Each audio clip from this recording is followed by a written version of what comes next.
Good morning students. So last lecture में हमने दर्पण समीकरण को डेराइव किया था और आज हम करने वाले हैं दर्पण समीकरण से रिलेटेड न्यूमेरिकल। तो उससे पहले एक टर्म है छोटी सी, उसको हम समझ लेते हैं यहाँ पर, रैखिक आवर्धन। तो माइंड में सबसे पहले क्वेश्चन ये पुटअप होता है कि हम क्यों पढ़ रहे हैं यहाँ पर, इसकी क्या ज़रूरत है। ठीक है, तो मैं आपको बता लेता हूँ कि हमने जब किरण आरेख जब पढ़े थे, वहाँ पर किरण आरेख को हमने ड्रॉ किया था, तो वहाँ पर हमारे सामने वहाँ पर एक ही वस्तु के जब हम उसको अलग अलग जगह पर रख रहे थे तो वहाँ पर प्रतिबिंब का आकार हमें अलग अलग प्राप्त हो रहा था। कभी प्रतिबिंब हमें छोटा मिल रहा था, कभी बहुत बड़ा मिल रहा था, कभी समान आकार का मिल रहा था। ठीक है, तो हम यहाँ पर एक राशि डिफाइन करते हैं ताकि वो राशि हमें बता सके कि कब आपका प्रतिबिंब छोटा बनेगा, बड़ा बनेगा, है ना, वस्तु के सापेक्ष कितना गुना बड़ा बनेगा या कितना छोटा बनेगा। ठीक है, उसी को हम यहाँ पर बोलते हैं रैखिक आवर्धन।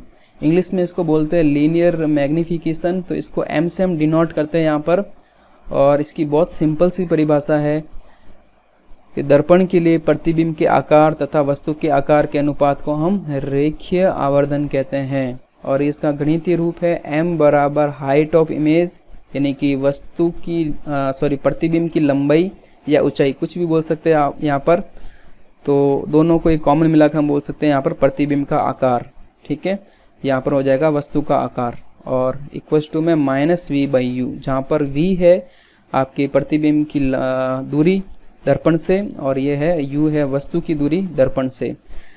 तो ये एज इट इज़ आपको फॉर्मूला याद रखना है ताकि हम न्यूमेरिकल में इससे जब क्वेश्चन करेंगे तो वहाँ पर ये हमारा हेल्प करेगा। ठीक है, अब इसको मैं एक बार और ऐसे समझा लेता हूँ गणितीय रूप से कि इसका क्या मतलब है। अगर m का मान आपके पास सपोज 2 है ना, तो इसका क्या मतलब है, इसका क्या भौतिक अर्थ क्या है यहाँ पर। ठीक है, तो देखो हम जानते हैं m बराबर होता है हाइट ऑफ इमेज, यानी प्रतिबिंब की ऊंचाई अपॉन वस्तु की ऊंचाई। तो क्या मैं यहाँ से ऐसे लिख सकता हूँ इसको कि हाइट ऑफ जो इमेज हो जाएगी वो 2 times of height of object होगी। यहाँ पर भाई जो वस्तु की लंबाई है वो दुगनी है, प्रतिबिंब की जो लंबाई है वो वस्तु से कितनी है, दुगनी है। ठीक है, तो ये किस फैक्टर से हमें पता पड़ा यहाँ पर, किस राशि से पता पड़ा यहाँ पर, ये m से। ठीक है, तो बेसिकली m हमें बताती है प्रतिबिंब के नेचर को। ठीक है, और ये यहाँ पर अभी नोट पॉइंट लगा हुआ है जो कि न्यूमेरिकल के लिए आपके लिए काफ़ी इंपॉर्टेंट है। एग्जाम में कोई डायरेक्ट आपसे नहीं पूछेंगे, लेकिन न्यूमेरिकल जब आएगा तो वहाँ पर आपसे एक क्वेश्चन पूछेंगे कि प्रतिबिंब की प्रकृति बताइए। ठीक है, तो प्रकृति के लिए आपको यहाँ पर ध्यान में रखना है कि अगर m का मान माइनस आ रहा है, अगर m का मान आपका माइनस है, इसका मतलब वो प्रतिबिंब वास्तविक बनेगा, और वास्तविक प्रतिबिंब सदैव उल्टे बनते हैं। ये तो हमने किरण आरेख में देखे ही थे। ठीक है, नेक्स्ट, अगर आपका m का मान कैलकुलेशन के बाद में पॉजिटिव आता है तो आपका प्रतिबिंब आभासी बनेगा, और आभासी प्रतिबिंब हमेशा सीधे बनते हैं। फॉर एग्जाम्पल हमने उत्तल दर्पण के प्रतिबिंब देखे थे, वहाँ पर वो सारे के सारे आभासी थे और सीधे थे। इसी तरीके से अवतल दर्पण के लिए बात की थी मैंने, जो लास्ट छठी स्थिति थी, जब हम वस्तु को फोकस और ध्रुव के मध्य रखते हैं तो वहाँ पर प्रतिबिंब आपका कैसा मिलता है, आभासी मिलता है, और वो सीधा बनता है। ठीक है, तो खैर ये न्यूमेरिकल पर्पज़ के लिए है। यहाँ पर आपको ये डायरेक्ट फॉर्मूला याद रखना और डेफिनेशन याद रखनी, क्योंकि एग्ज़ाम में डेफिनेशन भी पूछ लेते हैं। ठीक है, तो शुरू करते हैं इस लेक्चर में हम दर्पण समीकरण से रिलेटेड न्यूमेरिकल। तो यहाँ पर और एक बात यहाँ पर फिक्स है कि हर साल इससे न्यूमेरिकल बनते हैं। ठीक है, इसलिए आपको इसको अच्छे से समझना है। तो इसको न्यूमेरिकल, यहाँ पर न्यूमेरिकल करने के लिए कुछ हम स्टेप्स डिफाइन कर लेते हैं ताकि आपको यहाँ पर न्यूमेरिकल थोड़े से आपके लिए आसान हो जाए। तो शुरुआत करते हैं हम यहाँ पर। तो फर्स्ट स्टेप, जैसे ही कोई क्वेश्चंस आपसे पूछेंगे तो फर्स्ट स्टेप में आपको क्या करना है, दिए गए आंकड़े लिखने हैं आपको, गिवन डाटा लिखना आपको दिया गया।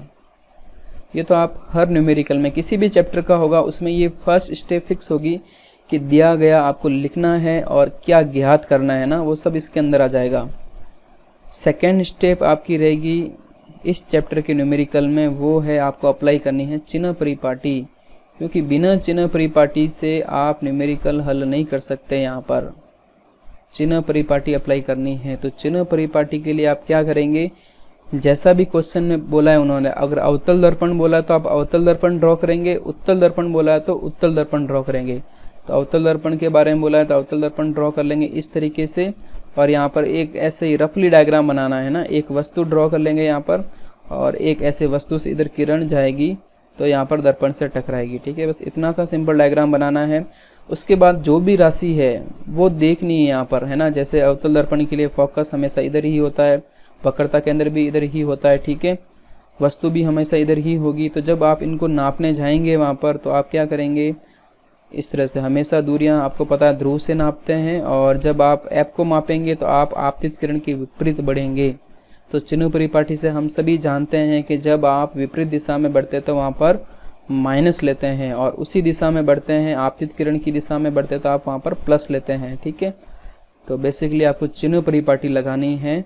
और थर्ड स्टेप में आपको जो भी संबंधित राशियाँ दी गई है, ठीक है, उनसे संबंधित फॉर्मूला आपको लगाना है और उन राशि को पुटअप करना वहाँ पर, जो भी राशि आपको दे रखी है। और फोर्थ स्टेप में आपको सिर्फ कैलकुलेशन करनी है। ठीक है, कैलकुलेशन भी काफ़ी आपको ध्यान से करनी रहेगी। प्लस माइनस की छोटी सी गलती हो गई तो आपका पूरा न्यूमेरिकल गलत हो सकता है। तो इन पॉइंट का आप ज़रूर ध्यान रखें यहाँ पर। तो यहाँ पर थर्ड स्टेप में मैंने बताया था सूत्र, और लास्ट स्टेप में बताया मैंने आपको गणना करनी है। ठीक है, अच्छा, इस तरह के न्यूमेरिकल के लिए एक और इम्पोर्टेंट पॉइंट है दर्पण समीकरण से रिलेटेड। यहाँ पर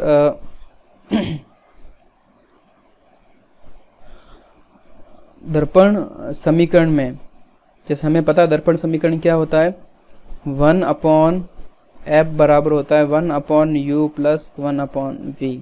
आप ये मान के चलो कि न्यूमेरिकल आएगा ना, तो इसमें से दो डाटा कोई भी, चाहे वो फोकस दूरी हो, वस्तु की दूरी हो, दो आंकड़े आपको दे रखे होंगे और तीसरा पूछ लेंगे।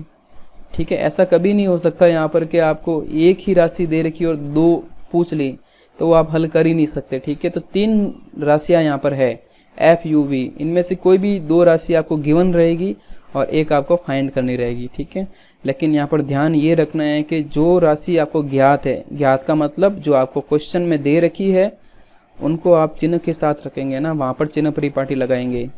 और जो अज्ञात है, जो आपसे पूछ रहे हैं एग्जाम में कि भाई ये बताइए फोकस दूरी ज्ञात कीजिए, तो वहाँ पर आपको चिन्ह परिपाटी नहीं लगानी। चिन्ह खुद ब खुद सॉल्व करने के बाद आपके वहाँ पर आ जाएगा।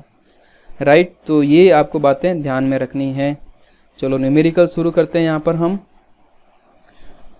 अब यहाँ पर आपके कितना एग्जाम्पल लेते हैं हम अपने बुक का 11.6 उदाहरण नंबर। एक अवतल दर्पण से 20 सेंटीमीटर दूर रखे एक पिन का प्रतिबिंब दर्पण से 40 सेंटीमीटर दूरी पर बनता है, दर्पण की फोकस दूरी ज्ञात कीजिए। सो स्टेप फर्स्ट, आप इसको हल करेंगे। दिया गया लिखना आपको, ठीक है, दिया गया क्या है। ठीक है, या आप ऐसे भी लिख सकते प्रश्नानुसार। अवतल दर्पण से 20 सेंटीमीटर दूर रखे एक पिन, है ना। तो अब यहाँ पर वस्तु का आप ये बोल रहा पिन है, कोई भी वस्तु है 20 सेंटीमीटर दूरी पर रखी हुई है, तो वस्तु की दूरी को हम u से डिनोट करते हैं। तो यहाँ पर वस्तु की दूरी जो है वो दे रखी है हमें, और इसे हम डिफाइन करते हैं u से। कितनी दे रखी है, 20 सेंटीमीटर दे रखी है। उसके बाद कह रहा है प्रतिबिंब दर्पण से 40 सेंटीमीटर दूरी पर बनता है, तो प्रतिबिंब की दूरी दे रखी है यहाँ पर आपको 40 सेंटीमीटर। प्रतिबिंब की दूरी v बराबर दे रखा आपको 40 सेंटीमीटर, 40 सेंटीमीटर। और आपको ज्ञात क्या करना है, दर्पण की फोकस दूरी ज्ञात करनी है। सो फोकस दूरी, ठीक है, आपको एफ क्या करनी है, ज्ञात करनी है। ये आपकी हो गई फर्स्ट स्टेप। ठीक है, सेकंड स्टेप में क्या करते हैं, आपको लगानी है यहाँ पर चिन्ह परिपाटी। सो मैंने बताया चिन्ह परिपाटी कैसे अप्लाई करेंगे, आप एक रफली डायग्राम ड्रॉ करेंगे। ठीक है, तो मैंने यहाँ पर एक डायग्राम ड्रॉ कर रखा है ऑलरेडी, तो इतना आपको नहीं बनाना है, देखो छोटा सा बनाना डायग्राम। ठीक है, अब यहाँ पर अवतल दर्पण, तो अवतल दर्पण मैंने ड्रॉ कर दिया, एक वस्तु मैंने ले ली और वहाँ से कोई किरण इस तरीके से दर्पण पर आपतित हो रही है। चलो अब हम लेते हैं यहाँ पर वस्तु की दूरी। तो वस्तु की दूरी को नापने के लिए हम सबसे पहले यहाँ पर ध्रुव पर खड़े रहेंगे और ध्रुव से इधर आगे बढ़ेंगे, है ना। ये रही वस्तु, ये हमारा है ऑब्जेक्ट। ठीक है, तो यहाँ पर जब आप ऐसे बढ़ेंगे तो आप देख सकते हैं यहाँ पर हम आपतित किरण के विपरीत बढ़ रहे हैं, और जब विपरीत बढ़ते हैं तो साइन कन्वेंशन चिन्ह परिपाटी के अनुसार वहाँ पर हम ऋणात्मक चिन्ह लेते हैं। प्रतिबिंब की दूरी, सो प्रतिबिंब के लिए क्या उन्होंने इन्फॉर्मेशन दे रखी कि प्रतिबिंब दर्पण से 40 सेंटीमीटर दूर पर बनेगा। ठीक है, तो यहाँ पर भी ये प्रतिबिंब हमें इसका भी इधर ही बनने वाला। ठीक है, 40 सेंटीमीटर दूर बन रहा है, इसका मतलब आपके दर्पण की तरफ ही बनेगा। फोकस दूरी का हम यहाँ पर चिन्ह परिपाटी नहीं लगाएंगे, क्योंकि तो अज्ञात राशि और अज्ञात राशि में हम चिन्ह परिपाटी अप्लाई नहीं करते, वो खुद ब खुद आ जाएगी कैलकुलेशन के बाद में, है ना। तो यहाँ पर आप ऐसे देख सकते हैं कि जो फोकस दूरी है वो भी ऋणात्मक आने वाली है, क्योंकि ऐसे मेज़र करेंगे और ये आपतित किरण के विपरीत है यहाँ पर। ठीक है, तो हमारा जब आंसर आएगा माइनस आएगा, इसका मतलब वो करेक्ट है। ठीक है, तो खैर आप ऐसे पता भी कर सकते हैं। अब हमारी जो नेक्स्ट स्टेप है उसमें हम करेंगे उचित फॉर्मूला, है ना। इन राशि से रिलेटेड आपके दिमाग में कौन सा फॉर्मूला या कौन सा आपको याद है, तो जब आप प्रिपरेशन करेंगे एग्जाम में तो आपको बिल्कुल याद आ जाएगा कि ये दर्पण समीकरण से रिलेटेड न्यूमेरिकल है। तो दर्पण समीकरण का आप फॉर्मूला यहाँ पर अप्लाई करेंगे, 1/f बराबर 1/u प्लस 1/v। और लास्ट स्टेप में आपको इसमें पुटअप करना है यहाँ पर जो भी राशियाँ हैं। सो 1/f बराबर 1/u का मान है -20, ये हो जाएगा आपका -40। अब सिंपल सी आपको यहाँ पर कैलकुलेशन करनी है, तो कर लेते हैं यहाँ पर कैलकुलेशन। यहाँ पर देखो 1/f हम ले लेते हैं एलसीएम। तो एक बार मैं इसको सिंप्लीफाई कर लेता हूँ। देखो कई जनों को कन्फ्यूज़न रहता है यहाँ पर, जो थोड़े से वीक होते हैं स्टूडेंट्स, है ना, तो उनके लिए देखो माइनस का यहाँ पर आप पुट कर लीजिए, ऊपर पुट कर लीजिए, अंश में कर लीजिए ना, इसका एक ही मतलब है यहाँ पर। इस पूरे टर्म 1/20 वाली जो टर्म है वो माइनस में है। ठीक है, तो मैं इसको ऐसे रख सकता हूँ यहाँ पर, इसमें कोई दोहराए वाली बात नहीं यहाँ पर। ठीक है, प्लस माइनस माइनस हो जाएगा, यहाँ पर हो जाएगा -40। अब आप यहाँ पर एलसीएम ले सकते हैं, तो एलसीएम हमेशा ऐसे ले, जो भी टर्म इसको एज इट इज़ लिख ले, 20 × 40 एलसीएम ले। ठीक है, इसका मैं इसलिए ऐसा ले रहा हूँ क्योंकि आगे आपके लिए थोड़ी सी कैलकुलेशन इजी हो जाएगी, है ना। हम हमेशा ऐसे ही लेंगे, हालांकि आप 40 लेते तो भी चलता, 20 में से 20 गया तो यहाँ पर बचा 40, माइनस का चिन्ह है इसलिए यहाँ पर माइनस का 40 रखेंगे, माइनस ये वाला चिन्ह, 20 से 20 गए 20 बार, तो ये हो गया 20। अब देखो 40 और 20 60, यानी कि माइनस का 60/20 × 40। अब कैलकुलेट कर लो आप, इसको भाग दे दो, 3 बार गया यहाँ पर, है ना, -3/40। और अगर आप इसको पलटेंगे, है ना, तो f हो जाएगा 40/3 माइनस का। जब आप डिवाइड करेंगे तो आप देखो 3 एकम 3 10 3 3 9 फिर 3 सेंटीमीटर में आंसर आएगा, क्योंकि हमने जो राशि ली वो सेंटीमीटर में ली है ना, और माइनस में आ रहा है। माइनस का मतलब ये अवतल दर्पण की फोकस दूरी है। अवतल दर्पण की फोकस दूरी कैसी होती है, ऋणात्मक चिन्ह परिपाटी से। ठीक है, तो नेचर में ऐसा कुछ नहीं है प्लस माइनस, हमने स्टडी के लिए डिफाइन कर रखा है यहाँ पर कि अवतल दर्पण की जो फोकस दूरी होती है वो ऋणात्मक होती है। तो वापस एक बार मैं रिपीट कर लेता हूँ। यहाँ पर सबसे पहले आपको दिए गए लिखना है यहाँ पर आंकड़े। ठीक है, उसके बाद में आपको चिन्ह परिपाटी लगानी है, और चिन्ह परिपाटी आपको हवा में नहीं लगानी है। इसके लिए आपको एक डायग्राम ड्रॉ करना है, रफली डायग्राम ड्रॉ करना है। उसके साथ साथ आप लिख सकते हैं यहाँ पर प्लस आएगा तो प्लस लिखना है, माइनस आएगा तो माइनस लिखना है। उसके बाद उनसे रिलेटेड आपको फॉर्मूला सोचना है यहाँ पर, और उस फॉर्मूले में अल्टीमेटली आपको जो भी गिवन डाटा है वो पुटअप करना है और सॉल्व करना है। ठीक है, तो अगर आपको ये समझ में आ गया हो तो अभी आपके लिए मैं एक क्वेश्चन देता हूँ आपको ट्राई करने के लिए। तो नेक्स्ट क्वेश्चन आप करिए, इसके लिए मैं आपको 2 मिनट देता हूँ।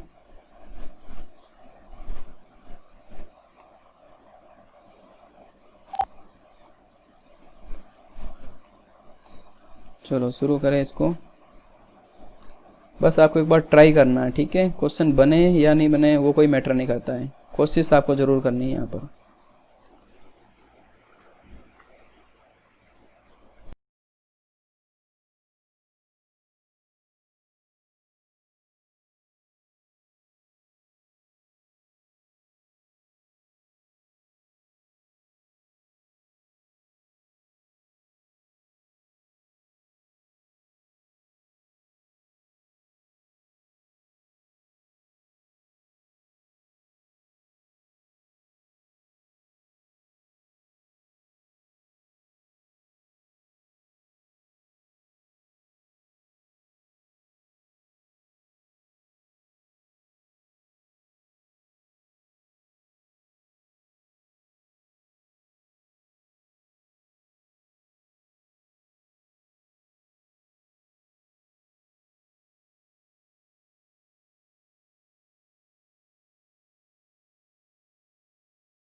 ओके, टाइम एंड हो गया, ठीक है। चलो इसको देखते हैं न्यूमेरिकल क्या कह रहा है यहाँ पर। एक अवतल दर्पण के सामने रखे बिंब का प्रतिबिंब दर्पण के सामने 100 सेंटीमीटर पर बनता है। यदि दर्पण की फोकस दूरी 98 सेंटीमीटर हो तो बिंब की दूरी ज्ञात कीजिए। मैंने आपको क्या रूल बताया था यहाँ पर, सबसे पहले दिए गए आपको आंकड़े लिखने हैं। हम लिख लेते हैं हल। फर्स्ट स्टेप में दिया गया, यहाँ पर दिया गया या गिवन डाटा, ठीक है। एक अवतल दर्पण के सामने रखे बिंब का प्रतिबिंब दर्पण के सामने 100 सेंटीमीटर पर बन रहा है, यानी कि प्रतिबिंब की दूरी दे रखी है आपको। प्रतिबिंब की दूरी को हम v से डिनोट करते हैं, तो v बराबर लिख लेंगे आप 100 सेंटीमीटर, ठीक है। आगे बढ़ते हैं। दर्पण की फोकस दूरी दे रखी है आपको, तो फोकस दूरी को हम f से डिनोट करते हैं और ये दे रखी है आपको 98 सेंटीमीटर। उसके बाद आपसे पूछ रहा है ये बिंब की दूरी ज्ञात कीजिए, यानी बिंब मतलब वस्तु, और वस्तु की दूरी को u से डिनोट करते हैं और ये आपको ज्ञात करनी है। सेकंड स्टेप में हम क्या करते हैं, वहाँ पर चिन्ह परिपाटी लगाते हैं। तो चिन्ह परिपाटी के लिए मैंने आपको बताया था अगर रफली डायग्राम ड्रॉ करना है, तो रफली एक डायग्राम ड्रॉ कर लेते हैं हम। ये मैंने एक ऐसा डायग्राम ड्रॉ कर दिया। ये हमारा अवतल दर्पण है, ये इसकी मुख्य अक्ष हो गई, ये इसका वक्रता केंद्र हो गया, F हो गया, ठीक है।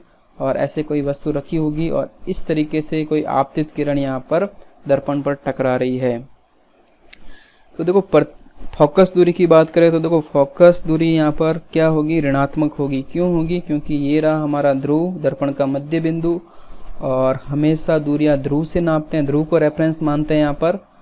और यहाँ से आप फोकस दूरी को मापने के लिए ना ये FP, इस तरीके से आप आगे बढ़ेंगे। तो यहाँ पर आप देख सकते हैं आप आपतित किरण के विपरीत जा रहे हैं, और जब हम विपरीत जाते हैं तो यहाँ पर चिन्ह जो लेते हैं माइनस का लेते हैं। तो यहाँ पर F वाला नहीं, F जो है ये माइनस हो जाएगी।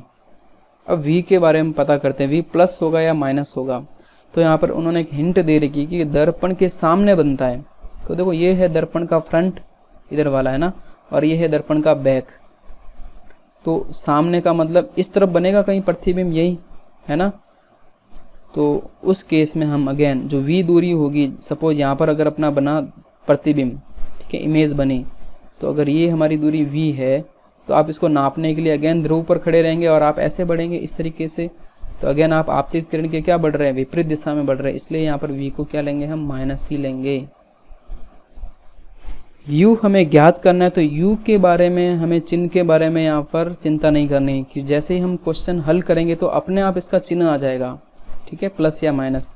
तो ज्ञात राशि का हम चिन्ह रखेंगे, अज्ञात का खुद ब खुद आ जाएगा।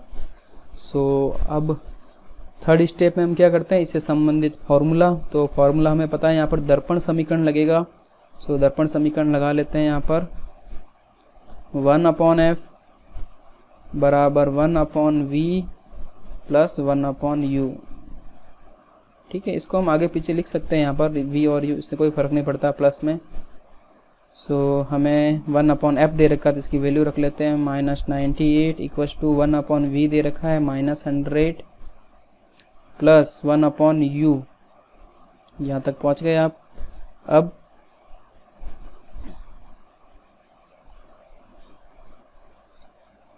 तो यहाँ पर जो हमें ज्ञात करनी है इसको सेपरेट करना पड़ेगा, आपको एक तरफ कर लेते हैं और बाकी दूसरे सभी को एक साइड भेज लेते हैं ना, दूसरी साइड भेजते हैं। तो हमें 1/u ज्ञात करना है ना, तो इसको मैंने एक साइड रख लिया, बाकी को मैंने इस -1/100 को उधर भेजूंगा तो प्लस का हो जाएगा। तो ये हो जाएगा -98, 100 उधर गया तो ये हो जाएगा प्लस का 1/100, ठीक है। अब यहाँ पर आपको लेना है लसअप। तो लसअप लेने के लिए मैंने कहा जो भी है इनको मल्टीप्लाई में लिख लो, 98 × 100। यहाँ से 98 से 98 कटेगा, ठीक है, कैंसिल आउट हो जाएगा, तो यहाँ पर बचेगा 100। तो और माइनस का चिन्ह है तो ये हो जाएगा -100। यहाँ पर ये प्लस का प्लस, 100 से 100 गया तो ये हो जाएगा 98, 1/u। अब देखो 100 में से 98 गया, 2 माइनस का 2 बचेगा क्योंकि माइनस का 100 है यहाँ पर, और 98 × 100 इसको एज इट इज़ लिखेंगे 1/u। हमें तो u ज्ञात करना है, तो u को आपने यहाँ पर वज्र गुणा कर लिया, तो इसको ऐसे लिख सकते हैं 98 100/2, और ये माइनस का तो है ही है, ठीक है, ये कट जाएगा आपका 49 टाइम्स। सो इसका आ जाएगा आंसर -49 सेंटीमीटर, है ना। इसको आप मीटर में कन्वर्ट कर लीजिए यहाँ पर, तो ये हो जाएगा 49 मीटर माइनस में ना। और माइनस का क्या मतलब है, माइनस का मतलब ये है कि आपकी जो वस्तु है वो दर्पण की तरफ ही रखी हुई है, इसलिए तो माइनस आ रहा है यहाँ पर। ठीक है, तो इस तरीके से आपको न्यूमेरिकल करना है। नहीं समझ में आया तो इसको आप वीडियो को दोबारा देखें, ठीक है। सो नेक्स्ट क्वेश्चन आपके लिए अगेन, आपको इसमें केवल प्रतिबिंब की स्थिति फाइंड करनी है, वी आपको ज्ञात करना है, और मैं इसके लिए आपको 2 मिनट दे रहा हूँ।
ओके, आई होप आप ज़रूर सभी ने कोशिश की होगी यहाँ पर।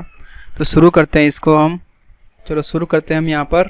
क्वेश्चन को पढ़ लेते हैं सबसे पहले। एक वस्तु 15 सेंटीमीटर वक्रता त्रिज्या के अवतल दर्पण के सामने 10 सेंटीमीटर की दूरी पर स्थित है। प्रतिबिंब की स्थिति, प्रकृति तथा आवर्धन ज्ञात कीजिए। यहाँ पर 3 क्वेश्चन आपसे पूछे गए हैं। तो एज यूजुअल हमारी जो सबसे फर्स्ट स्टेप रहती है, दिया गया आंकड़ा यहाँ पर। तो दिया गया है यहाँ पर सबसे पहले अवतल दर्पण की वक्रता त्रिज्या दे रखी है, और वक्रता त्रिज्या को हम R से डिनोट करते हैं। सो कैपिटल R बराबर हमें गिवन है 15 सेंटीमीटर, और हम जानते हैं F बराबर होता है R/2। तो इनडायरेक्टली हमें इन्होंने F का मान दे रखा है, ये हो जाएगा आपका 15/2 सेंटीमीटर। ठीक है, उसके बाद आपको वस्तु की दूरी दे रखी है, तो U बराबर हो जाएगी आपकी 10 सेंटीमीटर। प्रतिबिंब की स्थिति ज्ञात करनी, इसे V से डिनोट करते हैं स्थिति को। प्रकृति और आवर्धन, यानी कि आवर्धन को M से डिनोट करते हैं। अगर आपको M का मान पता पड़ गया तो यहाँ से प्रकृति भी आपको पता पड़ जाएगी। ठीक है, तो ये तो आपकी फर्स्ट स्टेप हो गई। सेकंड स्टेप में हम एक रफ डायग्राम बनाते हैं चिन्ह परिपाटी लगाने के लिए। तो आपने एक अवतल दर्पण का यहाँ पर एक रफ डायग्राम बना दिया। ये मुख्य अक्ष, यहाँ कोई वस्तु है, ये C हो गया, इसका F हो गया, ये ध्रुव हो गया P पॉइंट, ऐसे कोई किरण यहाँ पर आपतित होगी। अब यहाँ पर देखो फोकस दूरी। सो फोकस दूरी को मेज़र करने के लिए आप क्या करेंगे, यहाँ पर विपरीत दिशा में आगे बढ़ेंगे। सो उसके लिए विपरीत दिशा में जब हम आगे बढ़ते तो चिन्ह परिपाटी के अनुसार हमें पता है ऋणात्मक चिन्ह लेते हैं यहाँ पर। U अगेन, ये रहा हमारा ऑब्जेक्ट। इस तरीके से बढ़ेंगे आप। अगेन आप विपरीत दिशा में बढ़ रहे हैं यहाँ पर, तो आप U का मान माइनस में लेंगे। V और M के मान ऑटोमेटिकली जब कैलकुलेशन के बाद आ जाएंगे। ठीक है, इन्हें यहाँ पर चिन्ह परिपाटी हमें नहीं लगानी, हमें ज्ञात राशियों के साथ ही चिन्ह परिपाटी लगानी होती है। सो नेक्स्ट हमारी स्टेप है, यहाँ पर आपको फॉर्मूला पुटअप करना है। यहाँ पर देखो इनसे रिलेटेड फॉर्मूला है हमारा दर्पण समीकरण 1/f बराबर 1/u प्लस 1/v। ये हो गई हमारी थर्ड स्टेप। अब आपको इसमें वैल्यूज़ रखनी है, तो यहाँ पर ऐप की जगह रखेंगे -15/2 1/u, u की वैल्यू है -10 प्लस v तो हमें ज्ञात करना है। अब जिसको ज्ञात करना है उसको एक तरफ लिख लेते हैं और बाकी जो अज्ञात है ना उसे हम सभी के सभी जो ज्ञात है उनको दूसरी तरफ रखेंगे, ठीक है। तो यहाँ पर माइनस ये हो जाएगा आपका, अगर ये इसको इस तरफ लेके जाएंगे तो ये हो जाएगा -2/50, ये प्लस का 1/10। हमें यहाँ पर एलसीएम लेना है, तो 15 × 10, देखो 15 से 15 गया, यहाँ पर 10 बचा, और 2 × 10 यहाँ हो जाएगा -20, प्लस का प्लस 10 गया, यहाँ पर हो जाएगा 15। सो यहाँ पर अपने पास में 1/v बराबर -20 में से 15 गया, आपका माइनस का 5 बचेगा, और ये हो जाएगा 15 × 10 डिवाइड किया आपने 3 टाइम गया, और इसको कैलकुलेशन करेंगे तो 30 हो जाएगा ना। लेकिन जब इसको आप v वज्र गुणा करेंगे या इसको इन्वर्टेड करेंगे तो आपके पास आ जाएगा -30 सेंटीमीटर। ये आपके आ गई प्रतिबिंब की स्थिति। नेक्स्ट इन्होंने बोला यहाँ पर आवर्धन ज्ञात करना है, तो आवर्धन का सूत्र हमें पता है। आवर्धन का सूत्र होता है m बराबर height of image upon height of object, और बराबर होता है -v/u होता है। सो सारी राशि यहाँ पर अगेन चिन्ह परिपाटी के अनुसार रखेंगे। देखो चिन्ह है यहाँ पर -30, u है -10, इस माइनस से माइनस कट गया, तो और सेंटीमीटर में रखेंगे तो सेंटीमीटर से सेंटीमीटर भी कट जाएगा, ठीक है। तो इनका इसका कोई मात्रक नहीं होता आवर्धन का यहाँ पर। तो m बराबर आ जाएगा अपने पास -3। अब इस -3 का क्या अर्थ है, यहाँ पर m बराबर आया अपने पास -3, ठीक है। तो प्रकृति जब आप लिखेंगे यहाँ पर, देखो माइनस जब आता है m का मान, तो मैंने आपको शुरू में बताया था कि यहाँ पर वास्तविक प्रतिबिंब होते हैं, ठीक है। और सेकंड यहाँ पर वास्तविक प्रतिबिंब हमेशा उल्टे होते हैं ना। तो यहाँ पर जो प्रतिबिंब की प्रकृति है वो लिख लेते हैं। प्रतिबिंब वास्तविक बनेगा, उल्टा बनेगा, तथा 3 गुना बड़ा बनेगा, है ना। m का मतलब 3 यही ना, वस्तु से 3 गुना बड़ा बनेगा, 3 गुना बड़ा बनेगा, ठीक है। ये लिखना आपको यहाँ पर। तो इस तरीके से आपका ये न्यूमेरिकल कंप्लीट हो गया, ठीक है। अगेन इसमें आपको बस बेसिक फॉर्मूले याद रखने हैं और कैलकुलेशन लगानी है। इसमें जो मेन इंपॉर्टेंट है यहाँ पर चिन्ह परिपाटी, ठीक है। और चिन्ह परिपाटी को हम डेरिवेशन में भी अप्लाई करेंगे एज वेल एज न्यूमेरिकल में करेंगे ही करेंगे यहाँ पर, है ना। तो ये 11 चैप्टर आपका ख़त्म होते होते बिल्कुल आपको, जब आप प्रैक्टिस करेंगे तो आपको बिल्कुल आसान लगेगी ये सारी की सारी न्यूमेरिकल। सो नेक्स्ट आपका न्यूमेरिकल है, ये आपके होमवर्क के लिए है। और इसके अलावा जितने भी आपके पीछे जो बुक में आपके चैप्टर के एंड होने के बाद में जो आंकिक प्रश्न है वो भी आपको कोशिश करनी है, ठीक है। अब आपके ऊपर जितने ज़्यादा आप क्वेश्चन करेंगे उतना ही आप इसमें परफेक्ट हो जाएंगे। सो ये आपको करना है। अगर नहीं बने तो आप मुझे मैसेज कर सकते हैं, ठीक है, व्हाट्सएप पे। और कल अपन यहाँ पर 8 बजे जैसे ही, है ना, 8 बजे जो पहले का टाइम था वहाँ पर हम जूम मीटिंग रखेंगे, जिसमें आप जो भी क्वेश्चंस अगर डाउट हो तो वहाँ पर पूछ सकते हैं, ठीक है।